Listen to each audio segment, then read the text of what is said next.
할렐루야. 우리 오랜만에 뵙는 분들이 또 계실 것 같습니다.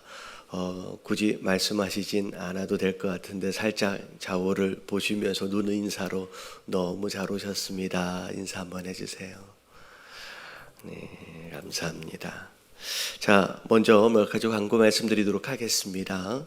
자, 오늘은 좀 성찬식 방식을 조금 바꿔서 분병을 하도록 하겠습니다. 어제 그렇게 나오시는 것을 하다 보니까 다들 기도에 집중을 못 하시고 언제 나가야 되는지 이렇게 주저하시는 분들이 좀 계시는 것 같아서 일단 오늘은 한번 분병을 쭉 그렇게 하도록 하겠습니다. 그래서 매일 지금 원래 나오셨던 이제 새벽 예배분들은 사실 매일 성찬에 그냥 참여하셔도 되고요.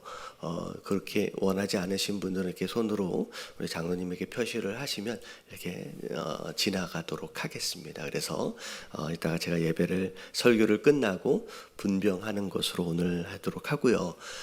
그리고 아이들 엄마들 가운데 새벽에 아이들 때문에 못 나오시는 엄마들이 우리는 어떻게 할 수 없냐라고 하는 그런 얘기가 있어가지고 수요일 날 3시에 수요 예배와 금요 예배를 녹화를 합니다. 근데 사역자들과 더불어서 예배로 이제 녹화를 진행하고 있기 때문에 수요일 날 3시에 오시면 녹화 겸 예배를 함께 드리시고 그 수요 예배 녹화 뒤에 성찬식을 같이 함으로 인해서 참여할 수 있습니다. 그래서 특별히 오교구 같은 경우에 아침에 못 나오시는 분들 혹시 주변에 계시면 미리 좀 알려주셔서 참석할 수 있도록, 그래서 함께 전체가 모일 수 있는 예배가 사실 쉽지 않은 가운데 이렇게 거리를 유지해서라도 어떻게 해서든 이번 한 주간 고난 주간으로 기억하면서 지냈으면 좋겠습니다. 그래서 함께 예배 참석하시고 기도하시면 좋을 것 같아요. 자, 오늘 말씀은 마가복음 11장 20절서부터 25절까지 말씀입니다. 마가복음 11장 20절서부터 25절까지 말씀. 자, 우리 한 목소리로 같이 봉독하도록 하겠습니다. 다 같이 시작. 그들이 아침에 나갈 때에 무화과 나무가 뿌리지 말은 것을 보고 베드로가 생각이 나서 여짜오되 라비어 보소서, 저주하신 무화과 나무가 말랐나이다. 예수께서 그들에게 대답하여 이르시되 하나님을 믿으라. 내가 진실로 너희에게 이르노니 누구든지 이 산더러 들려 바다에 던져지라 하며 그 말하는 것이 이루어질 줄 믿고 마음에 의심하지 아니하면 그대로 되리라. 그러므로 내가 너희에게 말하노니 무엇이든지 기도하고 구하는 것을 받은 줄로 믿으라. 그리하면 너희에게 그대로 되리라.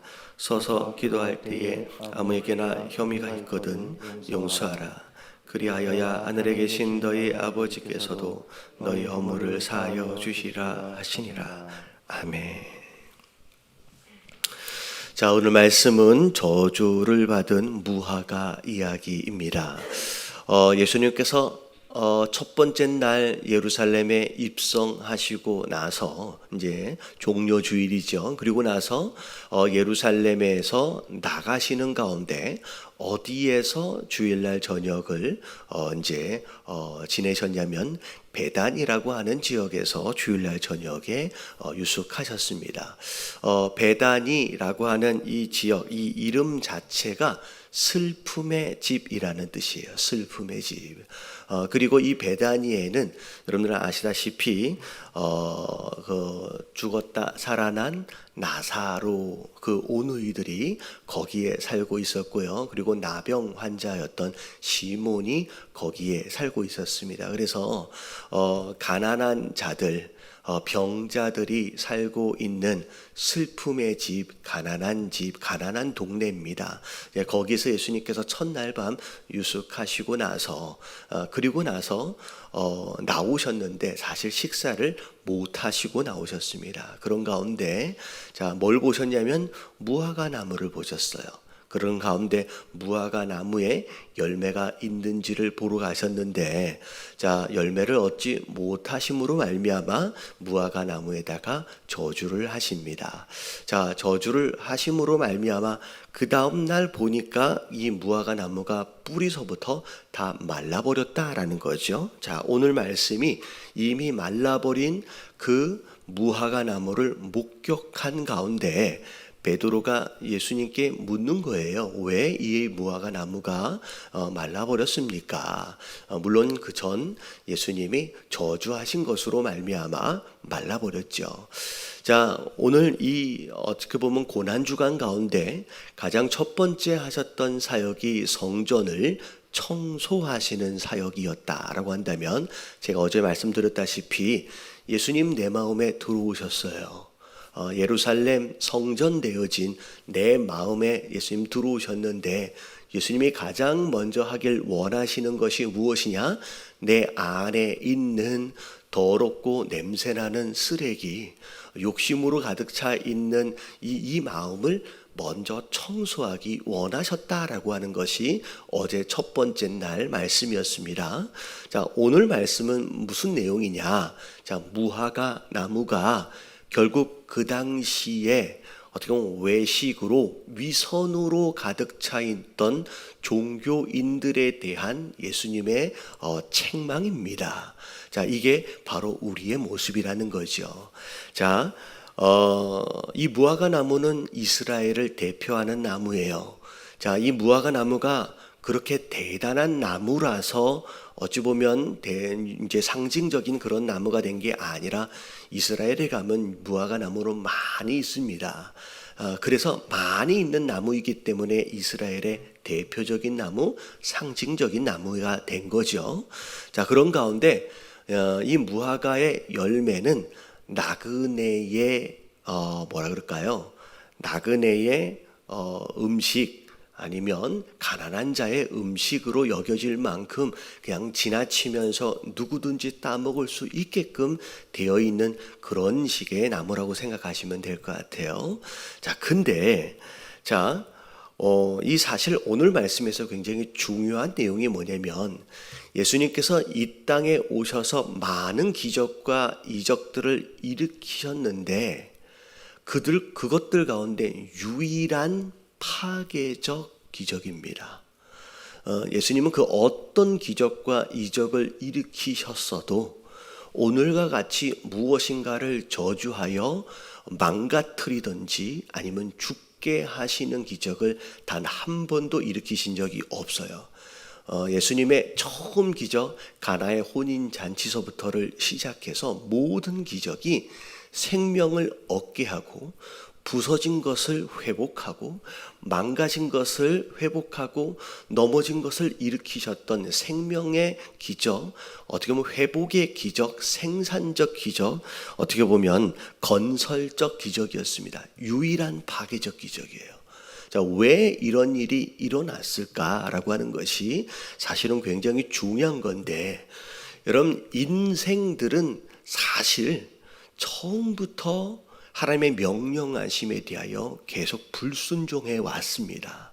근데 예수님의 공생의 삶을 잘 들여다보면 자연 만물들은 그 어떤 존재를 빼고서 그 어떤 존재도 예수님의 명령하심에 다 순종했어요. 바람도 순종했고요, 파도도 순종했고요, 심지어 물 위를 걸을 수 있도록 예수님을 붙잡도록 물도 순종했고요, 그리고 오병이어와 더불어 병도 순종했고 귀신도 순종했습니다. 그 어떤 것도 자연 만물 입장에서 볼 때 예수님에게 불순종한 적이 없어요. 딱 이 무화과 나무 하나입니다. 자, 예수님이 원하시는 그때에 열매를 내지 못했습니다. 어찌 보면 유일한 불순종입니다. 자, 근데 우리가 잘 알다시피 여러분, 이 6월절 이 시기는 무화과철이 아니에요. 무화과철이 아니에요. 여러분, 무화과는 자, 일반적으로 6월달과 9월달에 2번 열매를 걷습니다. 자, 6월절은 몇 월 달에 있냐면 4월 달에 있어요. 자, 4월 달이기 때문에 여러분 이 열매가 맺어질 시기가 아니었다는 거죠. 근데 왜 예수님이 열매를 맺을 시기가 아니었음에도 불구하고 무화과 열매를 얻길 원했으며, 그리고 원했는데 얻지 못했다라고 하는 이유로 무화과를 저주했을까? 그러면 이 말씀 안에서 굉장히 중요한 대목은 무화과가 무엇이 있었냐면 이파리가 많았었다라고 이야기하고 있습니다. 자, 이게 이파리가 굉장히 중요한 거예요. 왜냐하면 무화과는 이파리와 함께 열매를 맺습니다. 그래서 4월이면 아직 열매도 없어야 하고요. 자, 무엇도 없어야 돼요. 잎사귀도 없어야 돼요. 다시 말하면 6월이 돼서야 잎사귀가 나오고요. 그 잎사귀와 함께 첫 열매가 나와요. 근데 이 나무는 4월임에도 불구하고 아직 때가 되지 않음에도 불구하고 잎사귀를 먼저 냈고, 마치 멀리서 보면 마치 뭐가 있는 것처럼, 열매가 있는 것처럼 가장했다라는 거예요. 그래서 예수님을 속인 거예요. 잎사귀로 말미암아 열매가 있겠구나라고 기대를 갖게끔 만들었고, 그리고 그 기대로 말미암아 가까이 가서 찾아본 결과 결국 없는 것으로 인하여 마땅히 있어야, 잎사귀와 더불어 있어야 할 그 열매가 없는 것으로 말미암아 예수님에게 실망감을 드렸다는 거죠. 이건 중요한 겁니다. 여러분, 때가 아니면 여러분 열매 없는 게 당연한 거예요. 근데 열매가 없음에도 불구하고 잎사귀로 인하여 마치 열매가 있는 것처럼 외식하고 위선하는 것만큼 예수님이 싫어하시는 게 없다는 거예요. 여러분, 많은 경우 신앙생활을 하면서 직분이 뭐가 됐든 상관이 없어요. 얼마나 오래 믿었든 상관이 없습니다. 열매가 없으면 열매가 없다라고 솔직해질 필요가 있어요. 여러분, 우리의 문제는 여러분 열매가 없음을 스스로 인정하지 않고 오히려 사람 앞에서, 심지어 하나님 앞에서조차 잎사귀로 본인 스스로를 열매가 있는 것처럼 위장하는 것에 있다라는 거예요. 이게 이 당시 종교인들, 바리새인들의 문제였고 대제사장들의 문제였다는 거죠. 자, 고난주간 두 번째 날입니다. 어제 우리가 회개함으로 예배를 드렸던 것처럼 오늘도 바로 그런 거예요. 하나님, 혹시나 내 안에는 잎사귀로 마치 열매가 있는 것처럼 스스로 포장하고 가장하고 위장하고 있는 것은 아닌지, 그것으로 인하여 그럴듯해 보이는 성도인 것처럼 가면을 쓰고 있는 채로 신앙생활을 하고 있는 것은 아닌지, 물론 사람 앞에서는 어떤 체면에 의해서 그렇다 할 수 있을지라도 하나님 앞에서조차, 예수님 앞에서조차 이파리로 내 스스로를 포장하고 있는 것은 아닌지 우리가 스스로 들여다볼 필요가 있다라는 거죠. 여러분, 하나님 앞에서의 외식과 위선은 이런 회복의 기회를 잃어버려요. 여러분, 하나님은 우리를 치료하길 원하시고, 우리에 대한 죄의 문제를 치료하게 회복하길 원하시는 거예요. 마치 의사가 환자를 만나는 것처럼 치료해 주시길 원하는 거예요. 고쳐 주시길 원하는 거예요. 그러면 환자는 의사 앞에서 내가 여기가 아픕니다 라고 솔직해질 필요가 있고요. 그러한 환자의 솔직함이 의사가 환자를 고치는 데 도움이 됩니다. 그게 우리가 성도 되어진 자들이 창조주 하나님, 구원주 예수님께 나아가는 기본적인 마음의 태도라는 거예요. 근데 바리새인들은, 그런데 대제사장들은 그렇지 않았다라는 거예요. 예수님 앞에서 그들은 마치 죄가 하나도 없는 것처럼, 마치 열매가 대단하게 있는 것처럼 잎사귀로 스스로를 포장하고 과장하고 있다라는 거죠. 결국은 아프지 않는 것처럼 스스로의 아픔을 가리고 있는 환자의 모습이 결국 치료하는 의사를 방해하고 있는 것이 된다는 거죠. 여러분, 예수님이 우리를 고치시기 원하시는 줄로 믿습니다. 이러면서 예수님께서 우리 마음 안에 아픔을 치료하기 원하시는 줄로 믿습니다. 그러면 우리는 뭐 하면 되냐면, 우리는 그걸 숨길 필요가 없는 거예요. 예수님, 내가 여기가 아픕니다. 하나님 여기가 망가졌습니다. 여기가 회복되어져야 합니다. 이 의사 앞에서 예수님께 보여야 되는 거예요. 솔직해질 필요가 있다는 거예요. 여러분 예수님 앞에서 정직해지시고 예수님 앞에서는 포장하지 마시고 여러분 솔직해지심으로 말미암아 나를 치유하기 원하시는 그분의 손길 아래 우리의 인생을 맡겨드릴 수 있는 저와 여러분들 되시길 주님의 이름으로 축원합니다. 어제 제가 전화 한 통화를 받았어요. 근데 어떤 여자분인데 계속 주변에서 무엇인가 부서지는 소리가 계속 들린다는 거예요. 계속 뭔가가 망가지고 깨어지는 것이 보인다는 거예요. 악한 영에 사로잡히는 가운데 그런 모습들이 막 보여가지고 목사님 어떻게 하면 좋겠습니까? 상담을 어떻게 할 수 있습니까? 라고 전화가 온 거예요. 그래서 제가 얘기를 했어요. 이거는 기도함으로 간단하게 기도함으로 나갈 수 있는 게 아니다. 제가 말씀을 드렸어요. 파리가 계속 끼는 이유는 자, 내 안에 뭐가 있기 때문이에요. 여러분 쓰레기가 있으니까 그 냄새를 맡고 오는 거예요. 여러분 악한 영 귀신은요 아무나에게 들어오지 않습니다. 그 누군가가 파리가 오는 냄새를 피우는 무엇인가의 빌미를 제공했기 때문에 악한 영이 오는 거예요. 자, 그러면 이 파리를 쫓아내려면 자, 뭘 제거해야 돼요? 여러분 예수님의 이름으로 몰아낼 수 있어요. 손짓하는 것처럼. 근데 이 안에는 냄새나는 쓰레기를 제거하지 않으면 여러분 파리는 손짓한다고 잠깐 떠났다 다시 돌아오는 거예요. 결국은 뭘 해결해야 돼요?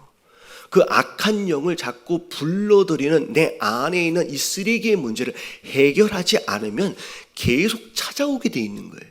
그러니까 이 안에 있는 문제를 해결해라. 그걸 찾아야 한다. 그건 예배를 통하여 찾아낼 수 있다. 말씀 안에서 찾아낼 수 있다. 라고 이야기했는데 그 자매니 하시는 얘기가 저에게 기도해 줄 수 있는 목사님이 혹시 있는지 제가 또 알아볼게요 하고 전화를 끊으시더라고요. 여러분 그게 아니에요. 여러분 축사로 인하여 예수님의 이름으로 인하여 쫓아낼 수 있지만 내 안에 있는 이 냄새라는 쓰레기가 제거되지 않으면 여러분 이거 악한 영은 계속 찾아오는 거예요. 여러분 이게 우리의 현실입니다. 오늘 예수님 말씀하시는 거예요. 내 안에 있는 이 외식과 위선을 제거하지 않으면 우리 안에 있는 욕심의 문제, 이 악한 영의 문제는 해결되지 않습니다. 여러분 이 고난주간을 시작하는 상황 가운데 오늘 이틀째인데 하나님 내 안에 이 쓰레기의 문제를 해결하게 하여 주시옵소서. 그래서 그게 악한 영이든 그게 우울증이든 그게 조울증이든 그게 무엇이든 여러분 하나님 이번 고난주간을 지나오면서 이 문제를 해결하게 하여 주시옵소서. 내 삶 가운데 반복적으로 일어나고 있는 이런 잘못된 일들을 하나님 이 기간에 하나님 끊어낼 수 있는 사람들 되게 하여 주시옵소서. 여러분 기도하시게 되길 주님의 이름으로 축원합니다. 그래서 여러분 이따가 기도하시면서도 마찬가지고 여러분 성찬을 통하여서도 마찬가지예요. 여러분 이 성찬이 굉장히 중요한 의미를 갖습니다.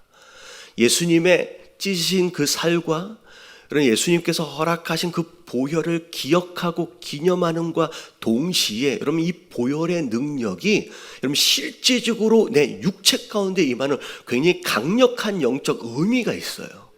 여러분 참여하실 때 여러분 병이 있다라고 한다면 아니면 마음에 아픔이 있다라고 한다면 누군가가 누군가를 용서하지 못함으로 인하여 괴로워하고 있는 무엇인가가 있다라고 한다면 여러분 성찬을 참여하신 가운데 하나님 여기서 끊어지게 하여 주시옵소서.